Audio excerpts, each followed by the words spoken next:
اهلا بيكم في فيديو جديد من فيديوهات سلسله علم ابنك اللي بدأناها مع بعض وان شاء الله هنكملها. والنهارده الفيديو بتاعنا بعنوان ازاي تعلم ابنك تحمل المسؤوليه.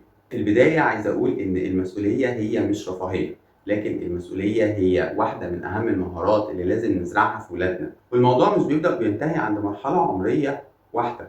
في الفيديو ده هنتكلم عن ازاي نعلم اولادنا او اطفالنا المسؤوليه من بدايه سن الطفوله لحد سن المراهقه، لأن السن ده هو أهم سن أنت بتزرع فيه شخصية ابنك. وافتكر دايما إن كل ما هتزرع كويس هتحصد كويس، لكن لو زرعت زرعة وما اهتمتش بيها مش هتحصد حاجة خالص. أول حاجة هنتكلم عنها تعليم المسؤولية في سن الطفولة اللي هي بتبقى من 4 سنين ل 10 سنين، لأن في المرحلة دي الطفل بيبدأ يكون شخصيته، فمهم جدا إن احنا نأسسه صح. طيب إزاي بقى نعلمه المسؤولية؟ أول حاجة خليه مسؤول عن حاجته، يعني أول ما يصحى الصبح يوضب سريره ويحضر الشنطة بتاعته، يحضر لبسه لليوم اللي بعده. لما يقلع هدومه يحطها في باسكت الغسيل أو يعلقها على الشماعة. الحاجات دي رغم إن هي صغيرة وبسيطة لكن مهمة جدا. يعني أنا كتير جدا كنت بشوف فيديوهات لأجانب أطفال ممكن تكون أصغر من السن اللي إحنا بنتكلم عنه، أصغر من 4 سنين، لكن بتصحى من النوم تدخل الحمام لوحدها، تتشطف، تغسل وشها، تغسل سنانها، تسرح شعرها، بعد كده تطلع تحضر الفطار بتاعها. تمام، طبعا مامتهم بتكون مجهزه لهم الاساسيات، لكن هما جاي يعني واقف على ان هو بقى هيحط حاجته، يعني هيحضر الفطار بتاعه على الترابيزه ويقعد ياكل. بعد ما ياكل يشيل حاجته يحطها في المطبخ، ويا سلام لو هيعرف يغسل حاجته دي. تمام، طبعا كل ده بيتوقف على ان احنا بندربه على الحاجات دي ازاي. تمام، ما نقولش ده سنه صغير، بالعكس لو هيفضل نعامله على انه سنه صغير هيفضل كده على طول وهيفضل هو معتمد علينا. لا، لازم هو يتعلم المسؤوليه. ده بيأثر في شخصيته جدا، بيأثر في شخصيته جدا، لانه بيتعلم ازاي يبقى خلاص هو ليه دور ولازم يعمل دوره، ولازم ما يكسلش عن دوره لان محدش هيعمله له. فده لما بيتزرع جواه من وهو طفل صغير بيكبر بقى وبيتشعب في حياته عموما. طبعا كل حاجه من الحاجات دي يا جماعه احنا بندربه عليها الاول، لان هو اكيد ما اتولدش عارفها.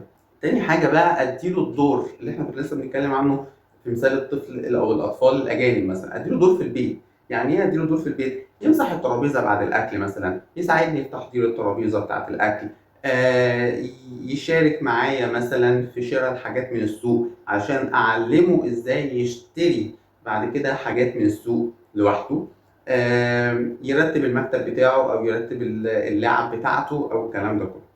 تمام، تالت حاجه بعلمه ازاي يذاكر او ازاي يراجع مذاكرته، ودي اهم حاجه ان احنا بنعلمه ازاي يعمل ده علشان اسيبه بعد كده يعمله لوحده. تمام، يعني مثلا مجرد ان انا بقول له ذاكرت يقول لي اه ذاكرت، ابقى انا مطمن هو فعلا ذاكر، لان انا علمته ازاي يذاكر، ازاي يحفظ، يفهم، يحل، يستوعب المعلومه. اسيبه بعد كده. لو جربناها مع الولاد باساليب بسيطه وبدانا نكبر المهمه واحده واحده، هتلاقي بقى بعد كده هو خلاص هو متبرمج، هو خد على النظام. بس المهم ان احنا كمان نكون عندنا القابليه لده. وطبعا لما يعمل كل ده احنا لازم نشجع، لازم نعزز، لازم نديله مكافأة على ده، حتى لو مكافأة معنوية. نعززه ونشجعه ونحسسه بشخصيته، ونحسسه ان هو فعلا اتصرف تصرف لائق، تصرف مهم، تصرف مسؤول، تصرف زي الناس الكبار. تمام. طيب، طبعا اخر حاجه او رابع حاجه هنتكلم فيها في المرحله دي هي استخدام نتائج التصرف بدل العقاب. يعني ايه؟ يعني انا دلوقتي مثلا لو نسي حاجه، نسي يعمل حاجه، مش هعاقبه، بس هعلمه ان شفت نتيجه ان انت نسيت الحاجه دي ما عرفتش تعمل الحاجه دي.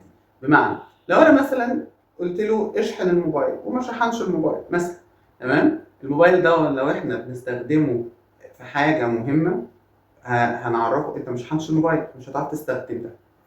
تمام، حتى لو بيلعب مش شحنش الموبايل مش هتقدر تلعب، لان ده نتيجه تخاذل الدور بتاعك.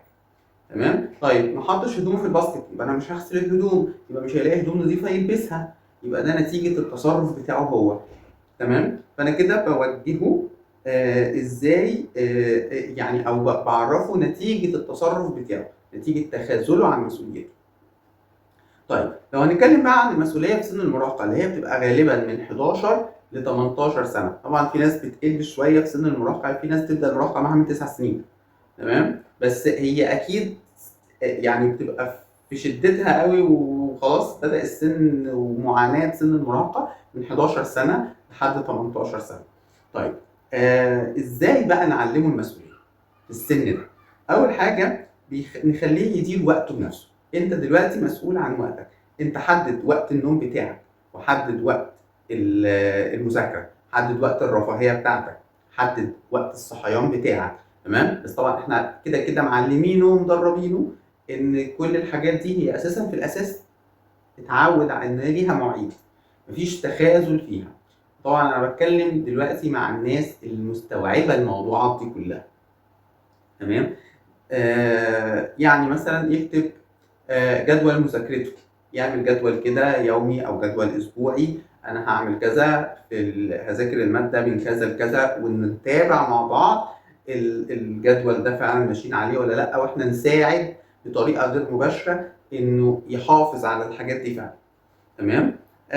مثلا يساعد اخوه الصغير في المذاكره، يساعد اخوه الصغير في مهامه هو، لان طبعا ما هو اكيد ليه اخوات اصغر منه، يساعدهم او يتابع، مش يتمريس عليهم، يتابع معاهم حاجاتهم، تمام؟ ويساعدوا بعض في ده. حلو، يبقى في مسؤوليه كمان مشتركه. يشارك في اتخاذ قرارات الاسره، يشارك مش يفرض، تمام؟ يبقى مشاركه جماعيه للاسره كلها. يعني مثلا هنخرج فين؟ طيب هنشتري ايه؟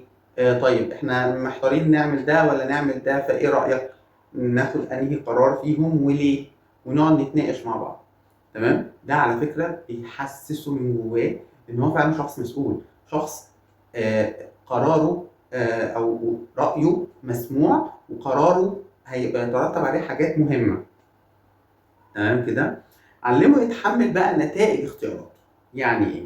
لو اختار يذاكر متاخر واتاخر مثلا في النوم، انا مش هصحيه بالعافيه، بس خلي بالك انت بكره هتصحى عندك مشاكل في التركيز، عندك مشاكل مثلا مع المدرس بتاعك، لانه هيزعلك او هو اللي هيعاقبك، عندك مشاكل في التمرين بتاعك، فاتحمل بقى مسؤوليه ده.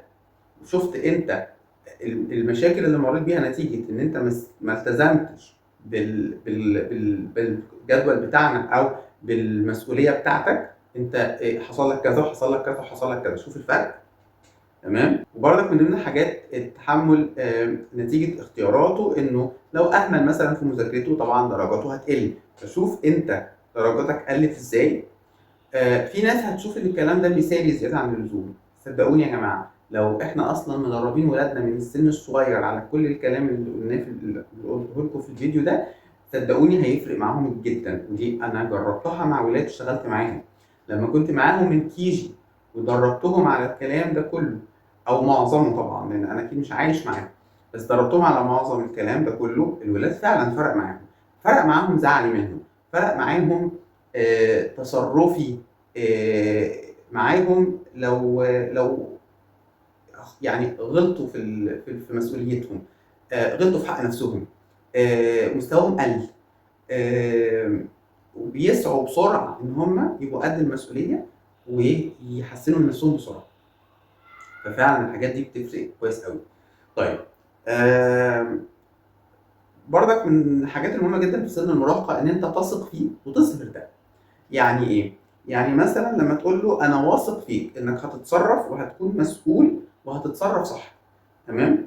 فده بيديله دافع كبير جدا انه مش عايز يخذلك، انك انت شايفه بشكل معين وبصوره معينه، هو مش عايز يحسسك انه لا هو مش قد المسؤوليه دي، فده بيديله دافع. وارد يغلط طبيعي، واحنا دورنا ان احنا نعزز وان احنا نشجع وان احنا نعدل وان احنا نتك على حاجات علشان ناخد بالنا منها في المره اللي بعدها، تمام كده؟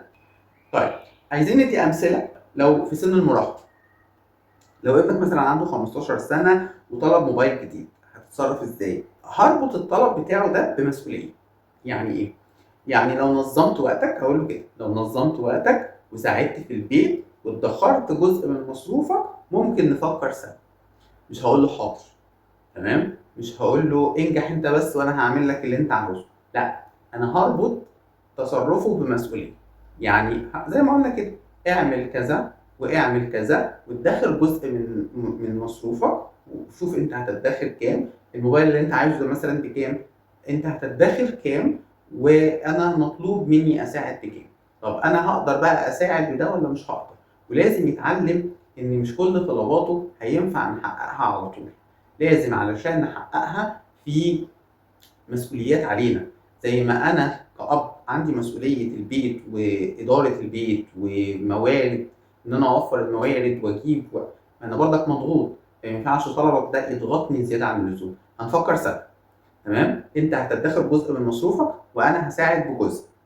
تمام؟ ونشوف الموديل المناسب للفلوس اللي احنا الاثنين ادخرناها مع بعض. ولو انت اشطر واشطر تدخر اكتر. تمام؟ كل الحاجات دي يا جماعه بجد اتعلمهم. وعلى فكره انا اتكلمت في فيديو قبل كده اللي هو فيديو الميزانيه، وهو عشان كان فيديو طويل انا قسمته لثلاث اجزاء، وهسيب لكم لينك الفيديوهات في صندوق الوصف. وفي حاجات كتير جدا قلتها في الفيديو ان احنا نشارك ولادنا ازاي في تحمل المسؤوليه، ازاي نشاركهم او هم اللي يشاركونا في ان انا مش مطلوب مني طول الوقت ان انت تحطني في ضغط. تمام؟ انت مسؤول مني بس انا هعلمك ازاي تشاركني المسؤوليه دي، ازاي تقدر بعد كده تدير انت كمان الميزانيه بتاعتك، ازاي تدير بعد كده ميزانيه البيت كله.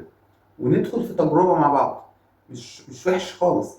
اخطاء بتمنع الطفل او المراهق من تحمل المسؤوليه. اخطاء احنا بنعملها بتخليهم مش عارفين يتحملوا المسؤوليه. زي ايه؟ زي انك دايما بتسبق وبتحل مشاكله، ما بتخلوش هو اللي يحل مشاكله. فهو هيبقى كده متحمل المسؤوليه ازاي؟ لما يتعود ان دايما في حد بيحل له، خلاص هو عنده اللي بيحل له دايما. انا هوجع نفسي ليه واحل؟ انا عندي اللي بيحل لي. تمام؟ انك تخوفه بدل ما تدعمه، انك تهز ثقته بنفسه بدل ما تدعمه. كل الحاجات دي بتخليه ما يبقاش عارف يتحمل المسؤوليه.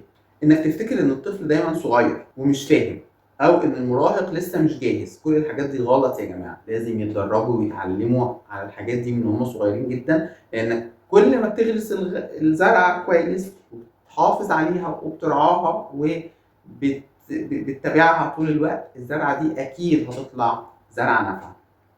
وفي النهايه حابب اقول لكم ان كل موقف بيتصرفوا ابنك بشكل مسؤول هو زي ما قلت لكم طوبه في بناء انسان ناضج بيعرف يواجه الحياه. ابدا من بدري وخليك ثابت في طريقك وهتشوف الفرق. وفي النهايه لو عجبكم الفيديو ما تنسوش تدعموني بلايك وشير واشتراك في القناه وفعلوا زر الجرس عشان يوصلكم كل جديد. ولو حابين النوع ده من الفيديوهات قولوا لي نتكلم عن ايه كمان. وان شاء الله نتقابل في فيديو جديد ان شاء الله، ومع الف سلامه.